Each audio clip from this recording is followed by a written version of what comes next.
وكفى والصلاة والسلام على عباده الذين اصطفى أما بعد فأعوذ بالله من الشيطان الرجيم بسم الله الرحمن الرحيم سبح لله ما في السماوات والأرض وهو العزيز الحكيم له ملك السماوات والأرض يحيي ويميت وهو على كل شيء قدير هو الأول والآخر والظاهر والباطن وهو بكل شيء عليم هو الذي خلق السماوات والأرض في 6 أيام ثم استوى على العرش يعلم ما يلج في الأرض وما يخرج منها وما ينزل من السماء وما يعرج فيها وهو معكم أينما كنتم والله بما تعملون بصير له ملك السماوات والأرض وإلى الله ترجع الأمور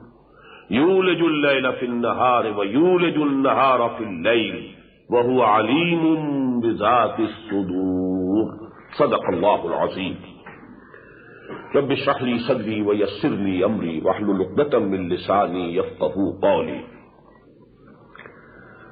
As I told you in the last session, the first 6 ayat of Surah Al-Hadid are very profound. The attributes of Allah subhanahu wa ta'ala and whatever we can know about Him has been discussed here at the highest philosophical level. Although generally Quran doesn't discuss philosophical issues, but because Quran was to be the guidance for the whole of humanity. Although the nation which was being addressed at that time, primarily, they were a nation of illiterate people, illiterate nation. By and large, very few people could only read or write, what to speak of philosophy and logic and so on and so on. Illiterate nation. So had Quran discussed philosophy openly, in philosophical terms, it would have gone over their heads. They wouldn't have followed it. So Quran, generally speaking, by and large, addresses the people at a very low level of common people. But at the same time, because it was to be the guidance for the whole of humanity, for the people of 20th century also, for the people of Iran also, of Greece also, of India also. I have named these 3 countries. Why? They have been the centers of philosophy and logic. Greece, Persia and India. Then it had to be the guidance for the Chinese also. They had great saints, Confucius, for example, Tao, for example. All these people, the source of guidance for them had to be this Quran. So Quran at certain places discusses the highest philosophical issues also, but in very generalized terms. So that a person who is at that level of understanding himself, he will stop there. Oh, here it is. And he will find all the contentment. His all thirst of knowledge will be, inshallah, it will be satisfied by Quran. But a common person will just go, he won't find that there is some philosophical question being discussed here. This is the beauty of Quran. Now this ayah, هو الأول والآخر والظاهر والباطن. He is the first and the last and the most manifest and the most hidden. وهو بكل شيء عليم. And so omniscient, he knows everything. The last part of this ayah, so to say, we have already discussed, because this word kull is the only refuge for us, the attributes of Allah subhanahu wa ta'ala. And you will find these 2 attributes. Ala kulli shay'in qadir, bi kulli shay'in alim. There are 2 main attributes of Allah subhanahu wa ta'ala. They are repeated. He has all the power and authority. He is omnipotent. It's a very proper word. And He knows everything. He is omniscient. So these are the two attributes. And I told you, this word kul is the only refuge for us. We don't know the extent of His knowledge, extent of His authority. We can't have any imagination. We have very limited imagination. But to speak of knowledge, our knowledge is limited, our imagination is limited. And let me tell you, we don't have the words in human language who can give us the absolute attributes of Allah subhanahu wa ta'ala. The magnitude, it cannot be given in human language. Now, the first four words, Al-Awwal, Al-Akhir, Wal-Zahir, Wal-Batin. This is the most difficult ayah of the Quran from philosophical point of view. Actually, the essence of existence, the philosophy of existence. What is existence? Existence of God, existence of this universe. Are they two separate from each other? Is God away and away and away? Billions and billions and trillions and trillions of miles away, sitting on some throne? Or He is here also? Huwa ma'akum aina ma kuntum. He is with you, wherever you are. Nahnu aqrabu ilayhi min hablil warid. We are nearer to the human, to man, or woman, for that matter. Nearer than the jugular veins, or the carotid arteries, you may call. We are nearer to Him than the jugular veins or the carotid arteries. So how? He is with me also. He is on the throne also. He is nearer to me than my jugular veins also. And I told you what is zikr, istighfarullah fil qalb. Can I have Him in my heart? So this is the biggest question in philosophy of religion especially. If you believe in one creator, how He created this world? Is it like a carpenter making out a chair or a table out of wood? Then the wood was present before. Then only he could make a chair or a table. That is why in Hindus they say that God is also forever, qadeem. And madda, matter is also qadeem. Tawheed gone.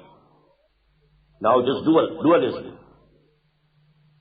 But if God created everything out of nothing, now how can we understand it? So this is the most difficult issue of philosophy. Allah subhanahu wa ta'ala has given us here. And let me quote here Imam Razi. We have three fundamental books on the exegesis of Quran. The first and foremost, three. And they are very divergent in their approaches. Zamakhshari, he bases his exegesis on grammar and literature, language, Arabic grammar, Arabic literature. Then Imam Razi, he is the logician, theologian, philosopher, from the point of philosophy and logic. Tafseer Kabir, Imam Razi is the most fundamental. From the point of view of traditions, traditional, on the traditions of the Prophet and Sahaba, that is Ibn Jarir. All the other books on tafsir you'll find they are deduced from these three. Zamakhshari, it is called Kashaf. And the Imam Razi, Al-Kabir, Tafsir Al-Kabir. And Ibn Jarir Tabari. And let me quote here from Imam Razi. When he reaches here, he says, اعلم أن هذا المقام مقام غامض عميق مهيب. Hushdar ke rehbar dame tejas padam ra. Be warned, this place of Quran is very deep, very profound, very frightening. Muhib. اعلم أن هذا القرآن مقام غامض عميق evil. What does it tell us? Now there are two ahadith also. Some of the modern mufassirin who don't have any taste of philosophy, they cling to one hadith and they just pass over this ayah with the help of that hadith. This hadith has been included by Imam Ahmad in his Musnad, by Imam Muslim in his Sahih, from Abi Hurairah radiyallahu ta'ala anhu, and by Qadi Abu Ya'la in his Musnad, and Aisha radiyallahu ta'ala anha. This hadith gives us a prayer of the Prophet sallallahu alayhi wa sallam. أنت الأول فليس قبلك شيء وأنت الآخر فليس بعدك شيء وأنت الظاهر فليس فوقك شيء وأنت الباطن فليس دونك شيء. Very simple. With these words, everybody can very easily pass over this ayah. Oh Allah, you are the first. There was nothing before you. You are the last. There will be nothing after you. And you are the all-dominating, Anta Zahir. There is none above you. Wa Anta al-Batin, you are the hidden ghost. Nothing more hidden than yourself. You just pass. This is one aspect of understanding this ayah. Huwa al-awwal wal-akhir wal-zahir wal-batin. The other hadith, these people don't quote, who don't have any philosophical taste. This is again from the same Sahabi, the same companion, Abu Hurairah radiyallahu anhu. It has been included by Imam Tirmidhi in his Jami' and Imam Ahmad ibn Hanbal in his Musnad. Very interesting hadith.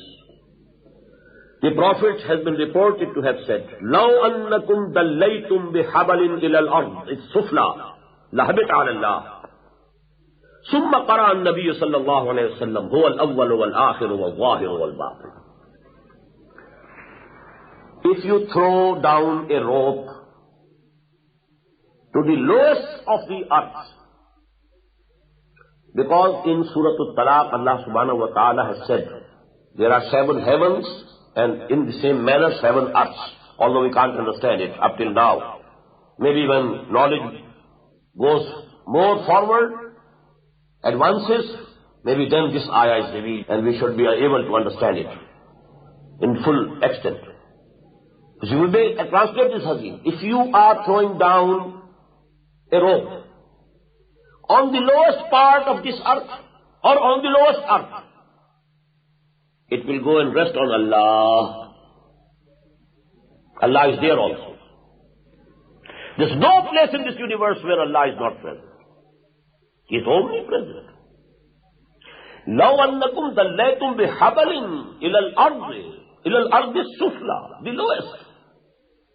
لَهَبِتَ عَلَى اللَّهِ ثُمَّ قَرَى النَّبِيُّ صلى الله عليه وسلم هُوَ الْأَوَّلُ وَالْآخِرُ وَالظَّاهِرُ وَالْبَاطِنُ.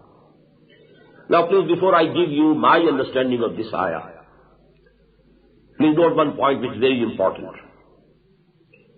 At no other place in the whole of the Quran, this Wabul Atf, it never occurs between two attributes of Allah. You will never find Huwa al-Azizu wal-Hakimu. Huwa al-Azizu al-Hakim. No Waw, no Atf, no end in between. Even there are 8 in Surah Al-Hashr.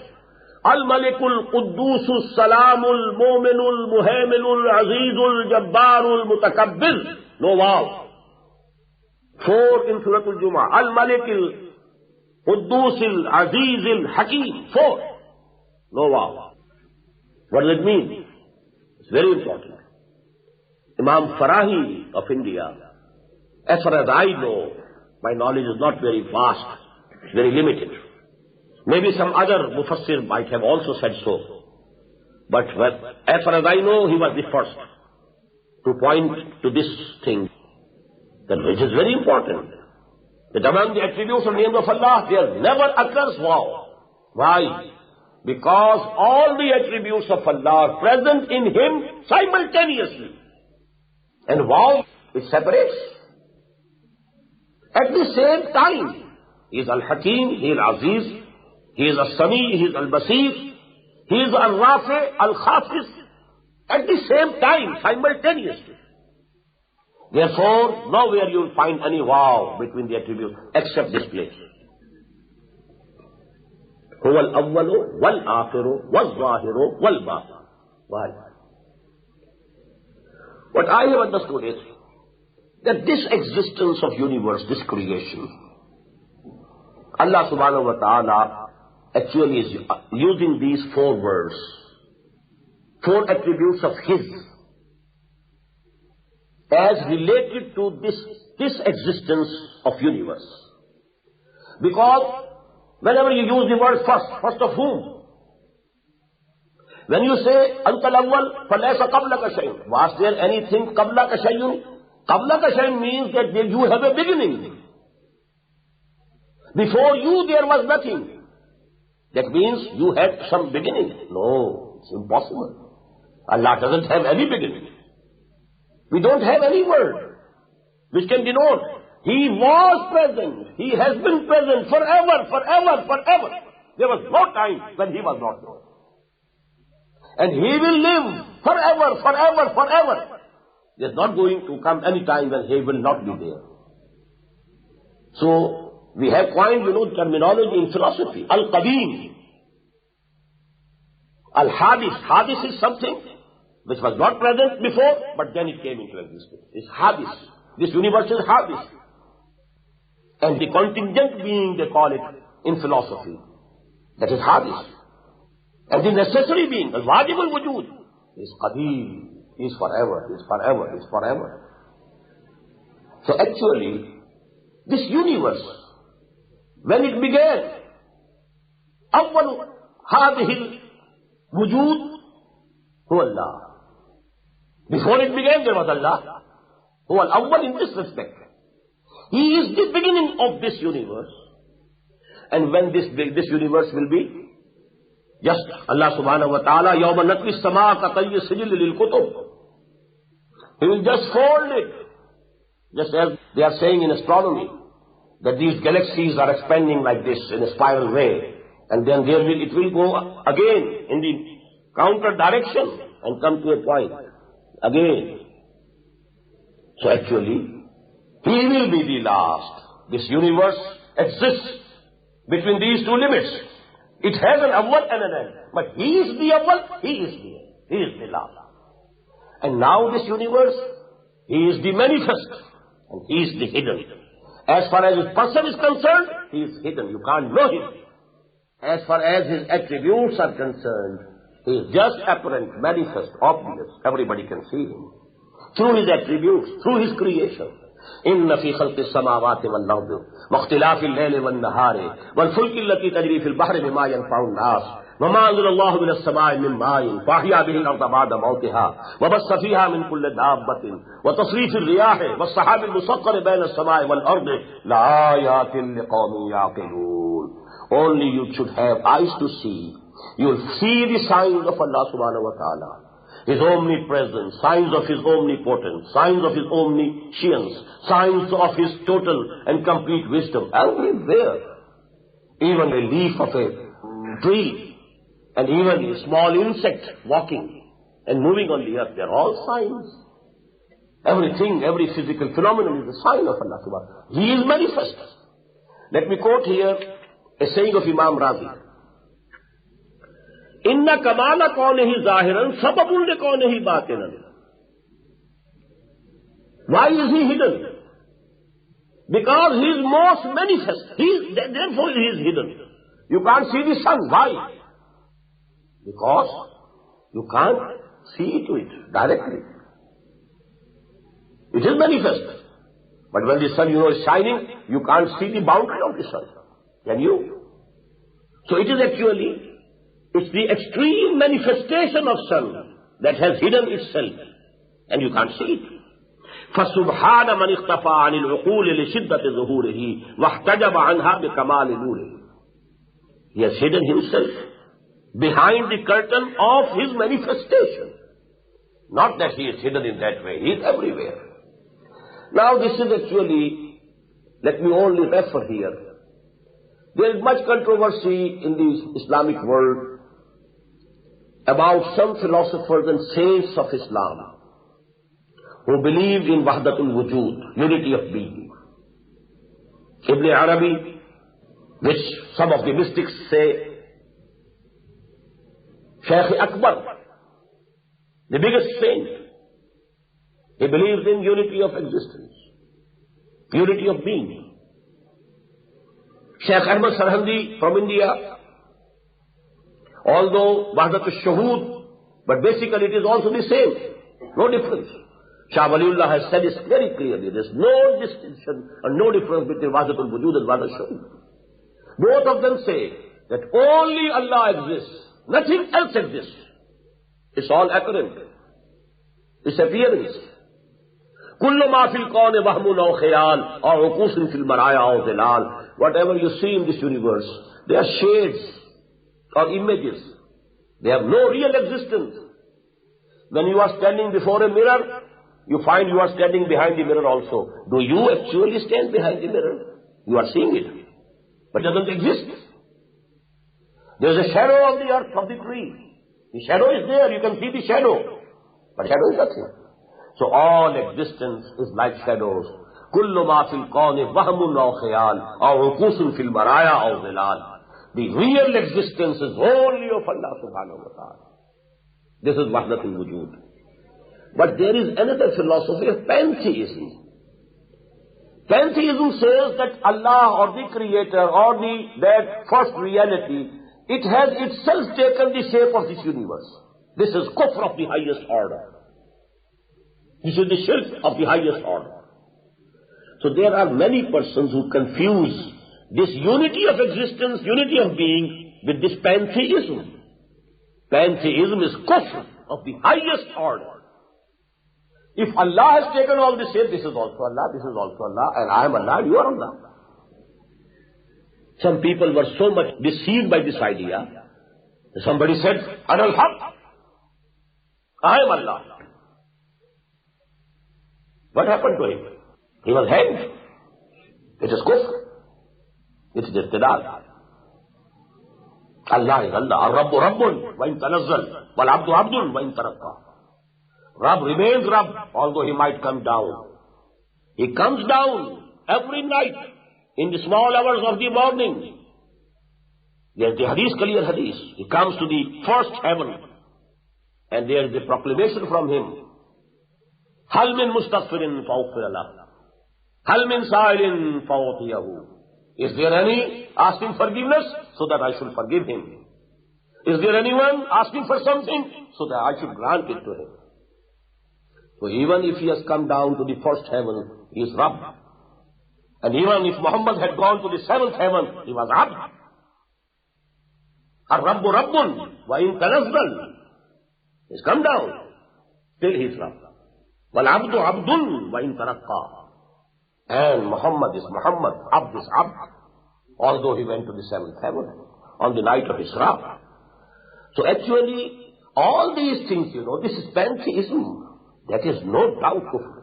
But because some people can't differentiate between unity of being and pantheism, they are very angry with Shaykh Ibn Arabi or the like, whosoever believes in these philosophical ideas. I am mentioning only these things to you, so that whether you believe in them or not, these are questions of philosophy. It's material, immaterial.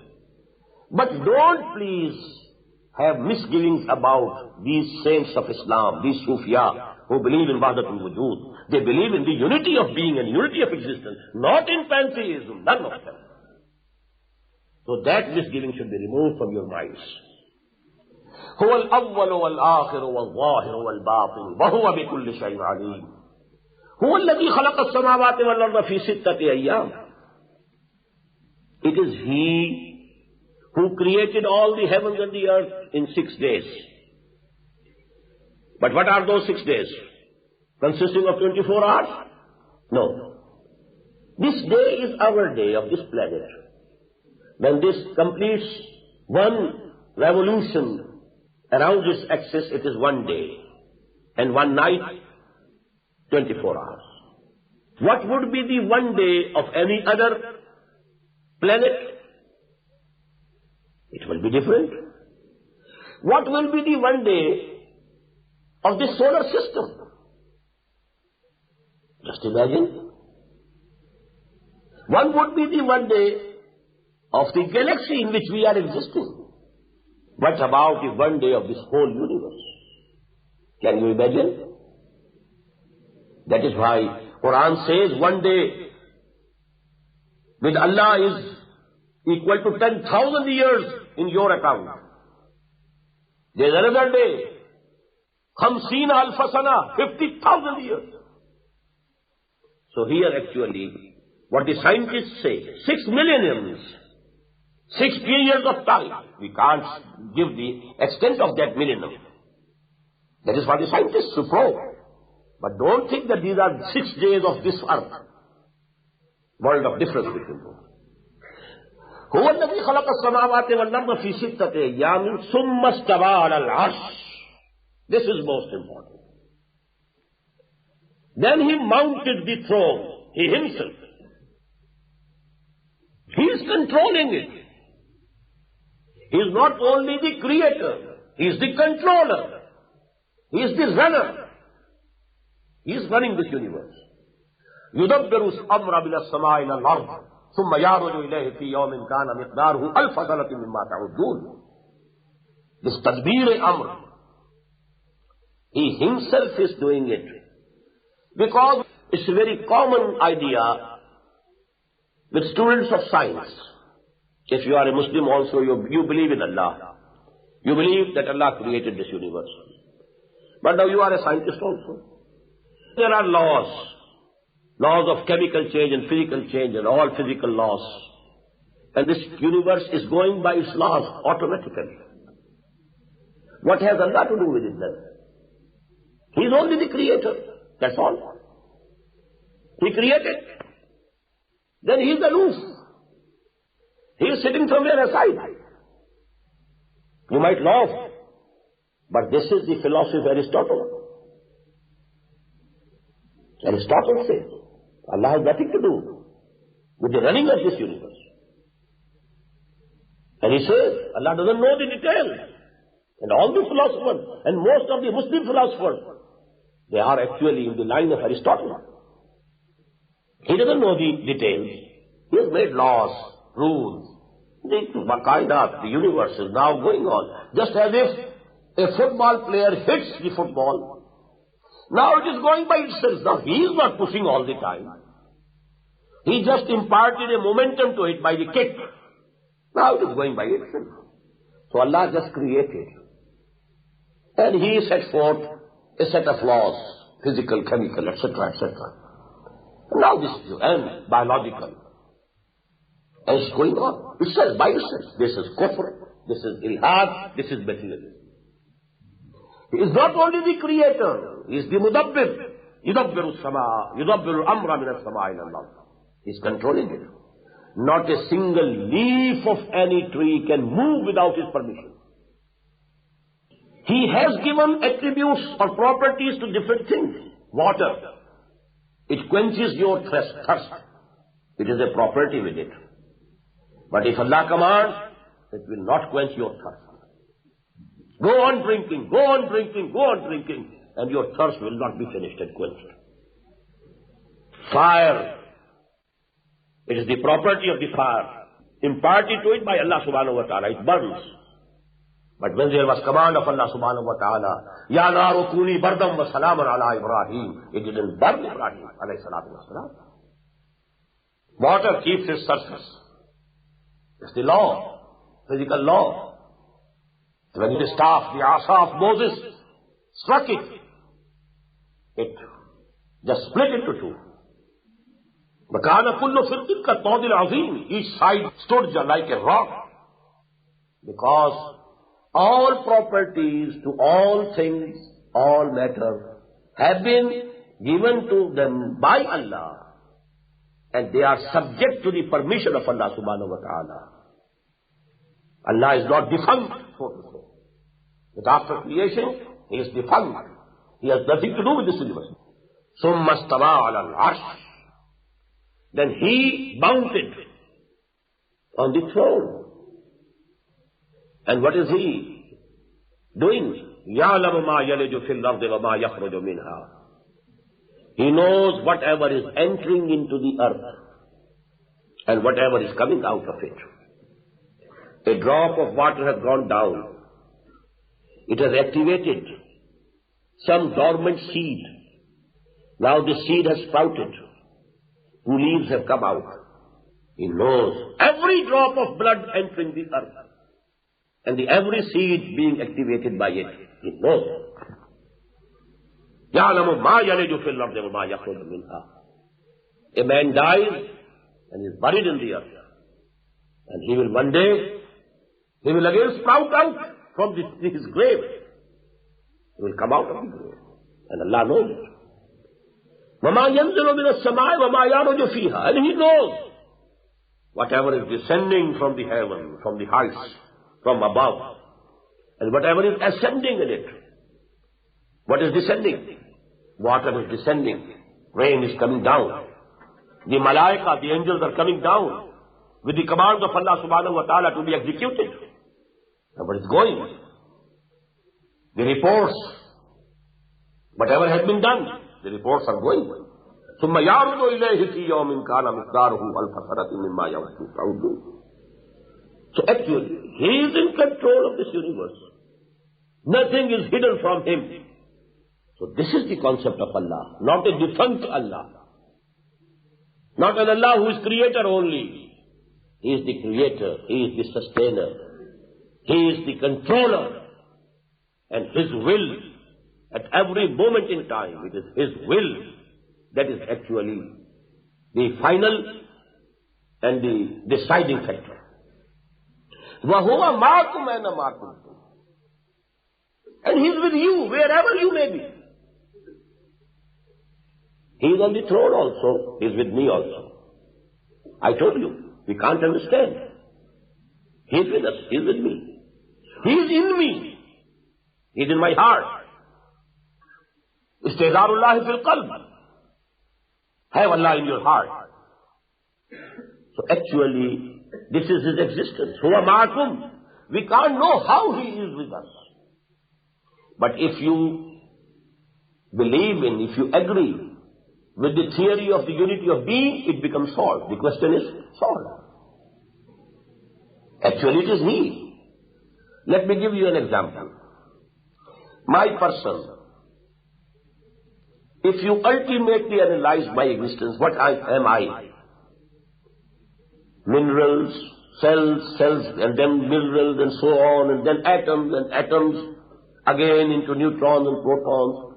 This is my existence. What is this air? Also composed of the same electrons, neutrons. Only the system is different, conglomerations are different. But essentially the thing is the same. What is this air? Again composed of the same thing. So actually existence is one. Shapes are different.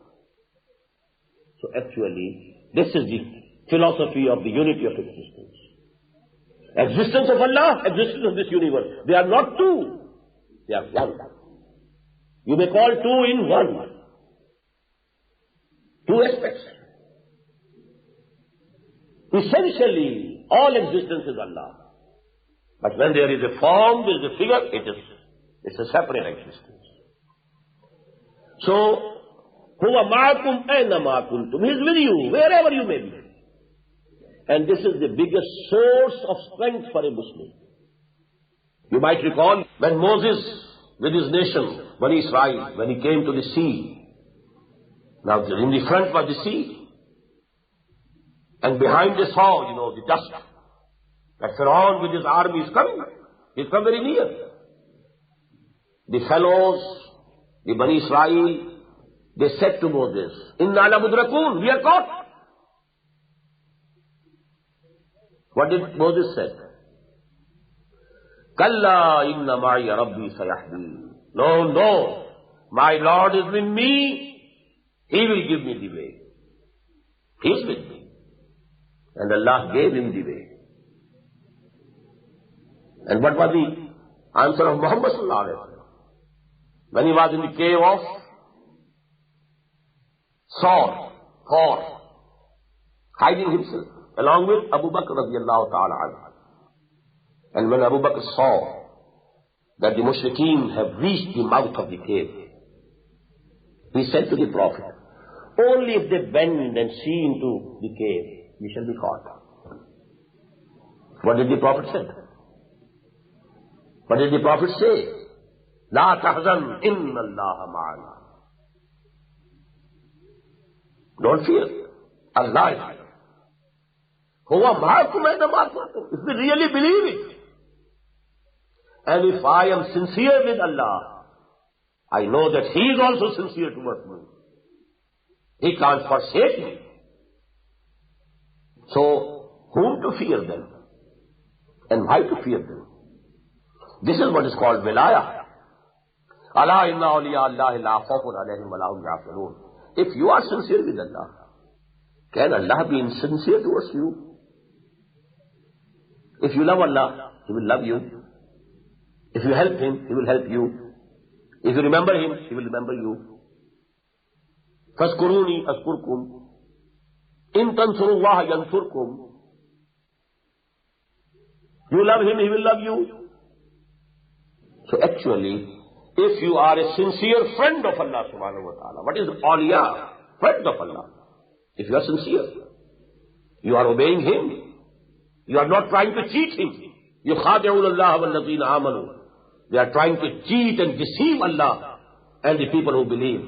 But they are not cheating or deceiving anyone except themselves. If you are trying to cheat or deceive Allah, you are deceiving yourself alone. None else. But if you are sincere, He is with you. And if He is with you, إِن يَنْصُرْكُمُ اللَّهُ فَلَا غَالِبَ لَكُمْ وَإِن يَخْذُلْكُمْ فَمَنْ ذَا الَّذِي يَنْصُرُكُمْ مِنْ بَعْدِهِ. If Allah is on your help, there can be none who can overpower you. But if He forsakes you, who will then be able to help you after that? هُوَ مَعَكُمْ أَيْنَمَا كُنْتُمْ وَاللَّهُ بِمَا تَعْمَلُونَ بَصِيرٌ. And whatever you are doing, He is seeing. Now just note the logical relationship. When He is with me, He is the eyewitness of everything I am doing. He doesn't need any report of the angels, does He? Then why these angels are here? Kiraman Katibin, why are they writing? Why are they recording all what I am doing, what I am saying? Allah doesn't need it. It's only so that you can be confronted with your record on the Day of Judgment. Because the axiom in this world is also, justice should not only be done, it should also appear to have been done. You will be confronted with your record. اقرأ كتابك كفى بنفسك اليوم عليك حسيبا. Come on, read your record yourself. You are sufficient to judge. Otherwise, Allah doesn't need it. Allah knows everything directly. Allah sees everything directly. هو السميع هو البصير هو العليم هو الخبير. عليم بذات الصدور. He knows whatever is there in your heart. So He is the eyewitness to everything. وهو بكل شيء بصير. والله بما تعملون بصير. Again note please. له ملك السماوات والأرض. I gave you. You can gauge, you can guess the importance of this concept. Divine sovereignty. One of the basic corollaries of Tawheed. Tawheed is not only an aqidah. It's a polity. It's the basis of Islamic political system. The sovereignty belongs to Allah. For man there is vicegerency, not sovereignty. Khilafah. Inni ja'ilun fil ardi khalifa. Ya Dawood inna ja'alnaka khalifatan fil ard. Wa'ada Allahu alladhina amanu minkum wa 'amilus salihati la yastakhlifannahum fil ard. Khilafah. No more, no sovereignty. You are not the ruler, He is the only ruler. You are not sovereign, He is the only sovereign. All you have is vicegerency. And what's the function of a vicegerent? Whatever command comes, from the ruler, the real monarch, the real sovereign. You have to execute it. Where there is no express orders or instructions, there you can use your best judgment. This is in essence the reality of vicegerence. Wherever there is express command, you don't have any say in it. You can't change it. You have to implement it as such, enforce it as such. But wherever there is no express instruction, you make ijtihad. You make the best judgment. It's up to you. It's a partial autonomy that is given to you as vicegerent of Allah on earth. Lahu mulku samawati wal ard wa ila Allahi turja'ul umur. Now this is another aspect of the sovereignty. All the matters are finally decided by whom? By the ruler. In the same way, all the matters will be made to return to Allah. Turja'un is passive voice. Some people have translated all the matters will return to Allah. Wrong. وَإِلَى اللَّهِ يَرْجَعُ الْأُمُورِ nahi hai, تَرْجَعُ الْأُمُورِ nahi hai, تُرْجَعُ الْأُمُورِ. Passive voice. They will be made to return, perforce, whether you like it or not, whether anybody likes it or not. They will have to be returned to Allah subhanahu wa ta'ala for the final judgment, for the last judgment. وَإِلَى اللَّهِ تُرْجَعُ الْأُمُورِ. That's the highest court of appeal. يُولِجُ اللَّيْلَ فِي النَّهَارِ وَيُولِجُ النَّهَارَ فِي اللَّيْلِ. He causes the night to enter into the day. And he causes the day to enter into night. What does it mean? Sometimes night is increasing, day is decreasing. So to say, night is entering into day. Or the reverse, day is increasing, night is decreasing. The day is entering into the night. But here again, passive voice. Here again, Allah does so. Not that the day is itself entering into night, or the night is by itself entering into day. Yulidu. Awlaja yulidu. Walaja yalejo, to enter yourself. If you are yourself entering, walaja yalejo. But awlaja yulidu ilajan, babul ifal, to make something enter. So he makes the night to enter into the day, and he makes the day to enter into the night. وَهُوَ عَلِيمٌ بِذَاتِ الصُّدُورِ. And he knows everything which is whatever is in the hearts, in the minds of the people, or all creatures. Now you see, his attribute of knowledge, how many times it has been repeated? Basirum bima ta'malun. He is seeing, he is the eyewitness to whatever you are doing. Alimun bizati sudur. He knows whatever is there in your mind and heart. Huwa bi kulli shay'in alim. He knows everything. So emphasis on his knowledge. Why? Why is this emphasis on the omnipotence and omniscience of Allah subhanahu wa ta'ala? Please understand. The biggest mistake that humans have done is regarding the resurrection. How can Allah revive us when we will be dead? Centuries ago, our bodies would have been disintegrated. Rizaman nakhira. Our bones also, they will have degenerated. How can we be again revived? What's the answer? Huwa bi kulli shay'in qadir. He can do everything. You believe in Allah? Yes, yes, I do. Do you believe that He is ala kulli shay'in qadir? Yes, I do. Then you have no right to suspect, to have any suspicion. When you say He is capable of doing everything, does this resurrection is not included in that everything? Was it easy to create for the first time, or is it easier or difficult, more difficult to create for the second time? Everybody knows to do something for the first time is more difficult. When you have done it once, it becomes easier to you for the second time. So why should it be impossible for Allah subhanahu wa ta'ala to create you for the second time? And the second misunderstanding has been, how can Allah know all the details of what we are doing? Doesn't He have any other job to do? He was all watching me. How can He know the details? Now this waswasa, that is eliminated. Wallahu basirun bima ta'malun. Huwa ma'akum aina ma kuntum. Wallahu bikulli shay'in alim. Huwa alimun bi dhati sudur. Hammer it into your minds and hearts. Then all these doubts will disappear. So these are the 6 ayats of this Surah Al-Mubarakah. And I told you, I couldn't discuss in detail the philosophy of Wahdatul Wujud or Wahdatul Shuhud and so on. All that I wanted was that please make a differentiation between Wahdatul Wujud and Hamaust. Hamaust is pantheism. Wahdatul Wujud is something else. Our Sufia, our mystics, whether he is Ibn Arabi or Rumi or anybody else, they all believe in Wahdatul Wujud, not pantheism. Please note it. Now comes the second part of this surah.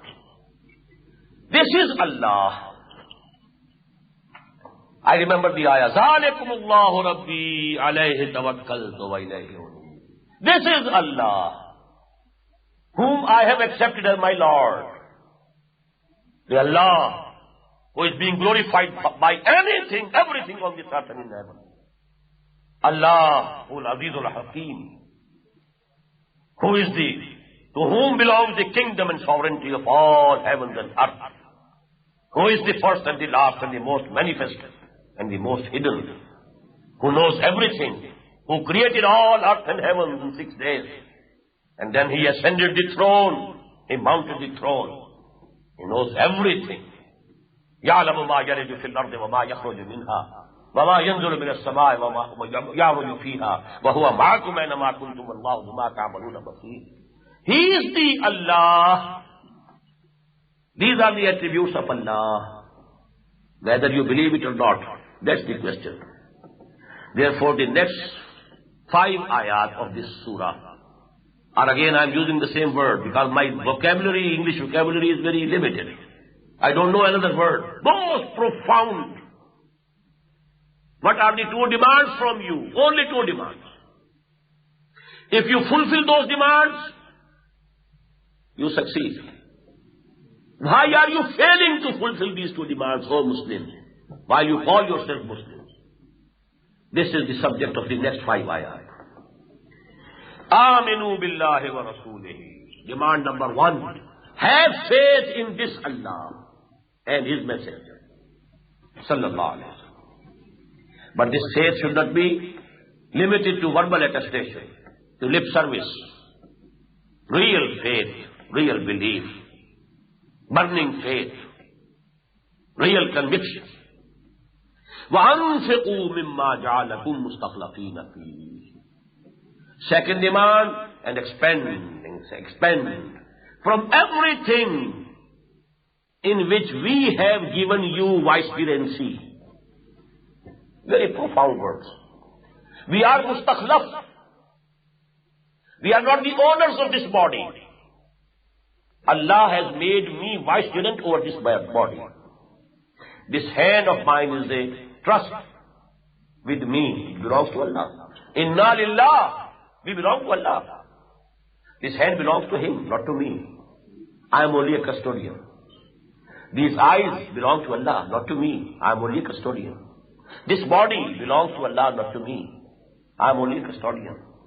Any property, any wealth, anything I have, I don't own it.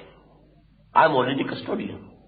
And custodianship also, I have not attained myself. I have been made custodian. Only if you could understand, you know this verb. Mimma ja'alakum mustakhlafina fi. You are maj'ul. You have been made. Allah subhanahu wa ta'ala has made you vicegerent over all these things. Now spend for the cause of Allah. 2 demands. Have faith. The same 2 demands we have been reading throughout this selected course of study. What were the 2 demands? In the definition of a mu'min, who is the real mu'min? According to the definition contained in the ayah number 15 of Surah Al-Hujurat. innamal mu'minuna allazina amanu billahi wa rasulihi thumma lam yartabu wa jahadu bi amwalihim wa anfusihim fi sabilillah. The true mu'mins are only those who have real faith in Allah and His Messenger, then they doubt not. And they make jihad for the cause of Allah and spend whatever belongs to them. And they spend their lives for the cause of Allah. Ulaika humus sadiqun. Only such people are true if they claim to be mu'min. What we read in Surah Al-Saf.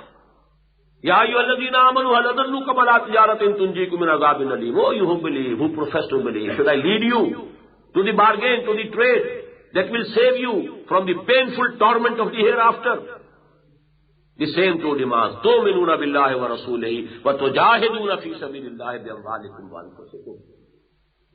Have faith in Allah and His Messenger. Believe in them. But you should believe as you should believe. As you ought to believe. And then make jihad for the cause of Allah. And jihad can be made with two things. Your belongings, your wealth, your money, and your bodies. The same thing here. Aminu billahi wa rasulihi. When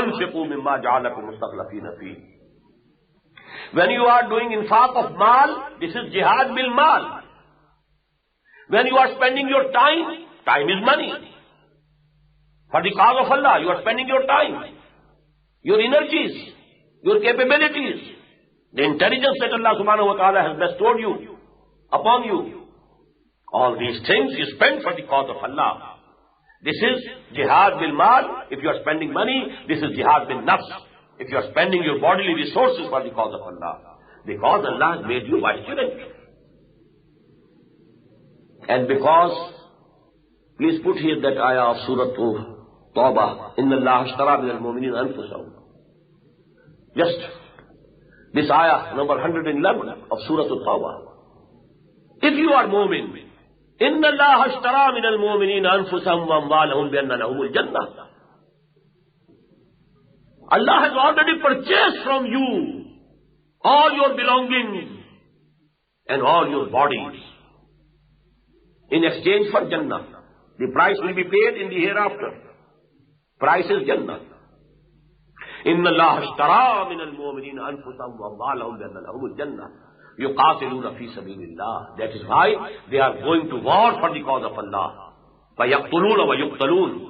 They kill the enemies of Allah and they are also killed themselves. Wa'adan alayhi haqqan fi at-Tawrat wal-Injil wal-Quran. This promise of Jannah, He has made thrice. He has made this promise in Torah. He has made this promise, repeated this again in Injil. And He is making this promise for the third time in Quran. وَعَدًا عَلَيْهِ حَقًّا فِي التَّوْرَاةِ وَالْإِنْجِيلِ وَالْقُرْآنِ فَاسْتَبْشِرُوا بِبَيْعِكُمُ الَّذِي بَايَعْتُمْ بِهِ. So rejoice for this bargain. If you have really made this bargain, there can be no better bargain than this. بِبَيْعِكُمُ الَّذِي بَايَعْتُمْ بِهِ وَذَلِكَ هُوَ الْفَوْزُ الْعَظِيمُ. And actually this is the biggest success. Don't keep these things with you. Live for Allah, not live for yourselves. Live for Allah, not live for your family. Live for Allah, not live for your country. Live for Allah, not for your nation. Living for anything else except Allah is shirk. You live for Allah, but Allah has ordered you. He has given the rights for your family also. But if you are only giving those things which He had permitted, then it is okay. If you are giving them something more, then it is from your own nafs. Whatever rights Allah subhanahu wa ta'ala has fixed. Inna li nafsika alayka haqqan. Your body has also haqq over you. Your wives have also haqq over you. Your friends have also haqq. But all of those huquq that Allah has fixed, if you fix them for yourself, then you are becoming and you are claiming sovereignty for your own self. You are not sovereigns. You have to live for Allah. Inna salati wa nusuki wa mahyaya wa mamati lillahi rabbil alamin. Just as my prayer and my sacrifice is for Allah, in the same way my life and my death is for Allah. But you have to look into your hearts, peep down into the hearts. Is this the case really? Am I living for Allah? Or I am living for myself or for my family? or for my country. I read a poem in very early days of education.